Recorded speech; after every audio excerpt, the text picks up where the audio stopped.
ایک بات بہت سوچنے کی ہے، اٹھتے ہی ہم موبائل کھولتے ہیں، مسجد سے نکلتے ہی موبائل کھولتے ہیں، بلکہ مسجد میں جا کر بھی موبائل کھولتے ہیں، آفس میں بھی موبائل کھولتے ہیں، جب دیکھو تب موبائل کو اوپن کرتے ہیں تو قرآن اللہ کے سامنے شکایت کرے گا کہ اے اللہ پاک، یہ موبائل بہت کھولتا تھا، یہ مجھے نہیں کھولتا تھا۔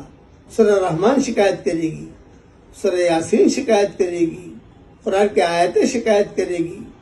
جتنا موبائل کھولتے ہیں اتنا قرآن نہ کھول سکو، لیکن کم سے کم آدھا تو کر لو۔ اب حساب لگاؤ کتنا موبائل کھولتے ہیں، کتنا قرآن کھولتے ہیں۔ اور ذہن میں رکھنا، قرآن کو اگر ہم نے آگے رکھا، یہ قرآن ہمارا ہاتھ پکڑ کے جنت میں لے جائے گا، اور قرآن کو اگر پیچھے رکھا تو یہ قرآن دھکے مار مار کے جہنم میں داخل کر دے گا۔ اللہ تعالی ہم سب کو قرآن والا بنائے، آمین۔